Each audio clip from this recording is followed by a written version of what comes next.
সালামু আলাইকুম। আশা করি সবাই ভালো আছেন। আপনি পরিশ্রম করবেন আর সেখানে সফলতা আল্লাহ দিবেন না, আর সেই কাজে আপনি আনন্দিত হবেন না, বিষয়টা এরকম কখনোই হবে না।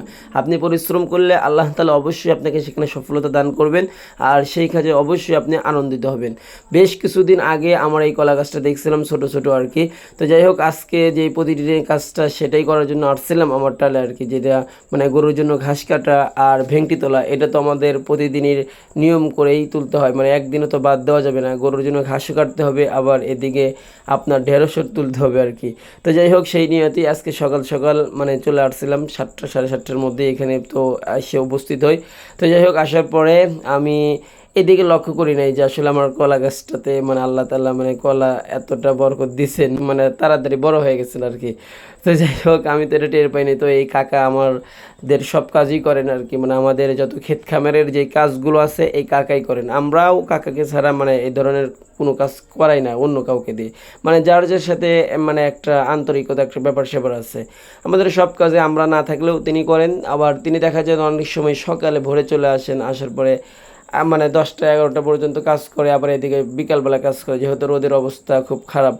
এদিকে এসে তিনি বলে যে আমি এক কামলার কাজটা করেছি আর কি। তো আমরাও সেটা মানে অন্যভাবেই দেখি আর কি। তো যাই হোক, মোট কথা যে বিশ্বাস এটা আলাদা জিনিস, আর ভালো লাগা এটা আলাদা জিনিস। তো কাকু বলতেছে, বাবা তোমাদের কলা তো অনেক বড় হয়ে গেছে আর কি, এটা যদি এখন না কাটো তাহলে কিন্তু মানে কলার ভিতরে যে কান্দাল আর কি, মানে আমরা কান্দাল বলি আমাদের আঞ্চলিক ভাষায়, তো এই কান্দালটা কিন্তু নষ্ট হয়ে যাবে। আর এটা কিন্তু অনেক টেস্ট আর কি, মানে তরকারি যারা খাইছেন কান্দালের তরকারি আর কি, তারা তো জানেন আর কি যে আসলে শুটকি মাছ দিয়ে বিশেষ করে এটা অনেকটা মজার তরকারি হয় আর কি। তো যাই হোক, আমি বললাম আচ্ছা যদি কাটা যায় তাহলে তুমি কেটে দাও আর কি। তো বলছে আচ্ছা ঠিক আছে, সমস্যা নেই, আসো তাহলে কেটে দিই আর কি।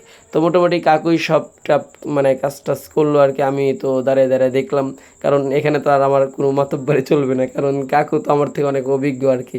তো যাই হোক, কলাটা আমি কাঁধে নিলাম আমার, আর এদিকে কাকু একটু জুলুমই হচ্ছিল, মানে এগুলো নেওয়া, কাঁধে নেওয়া। তারপরেও বললো যে আচ্ছা ঠিক আছে আমি নিই আর কি, এভাবে উনিই নিয়ে আসলো এভাবে। তো যাই হোক, এভাবেই মোটামুটি আজকে সকালের কাজটা শেষ হয়ে গেলো। আর এদিকে কাকু মোটামুটি দেখতেছে আজকে আমার থেকে বেশি কাজ করতেছে, আর আমি তো এখানে শুধু শুধু দাঁড়িয়ে মানে কাকুর সাথে হেল্প করতেছি আর কি। তো যাই হোক, মোট কথা যে ভাই আল্লাহ তাআলা অবশ্যই আপনাকে পরিশ্রমের সফলতা দান করবেন, আর আপনি যদি চেষ্টা করেন কখনোই আল্লাহ তাআলা সেখানে আপনাকে বিফল দিবে না আর কি, আর সেখান থেকে আপনি আনন্দিত হবেন না, বিষয়টা এরকম না। আর সবচেয়ে বড় কথা যে আমরাই যে আজকে কলাটা কাটলাম আর কি, এখানে যতটা আনন্দিত হয়েছি আমি, বিশেষ করে এটা আসার পরে আমি কোনো দিন এরকম আনন্দিত হইনি।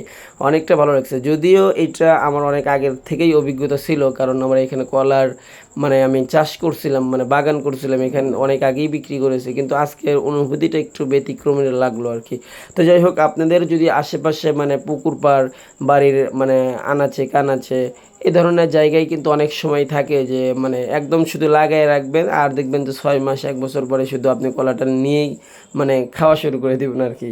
তো যাই হোক, এখানে কোনো পরিশ্রম নাই, আর আমার কাজ তো সবসময় পরিশ্রম ছাড়া কোন কাজ করতে হয় আর কি, যেহেতু অনেক ঝামেলার মধ্যে থাকি। তো দেখা হবে অন্য কোনো ভিডিওতে, ততক্ষণ পর্যন্ত ভালো থাকবেন।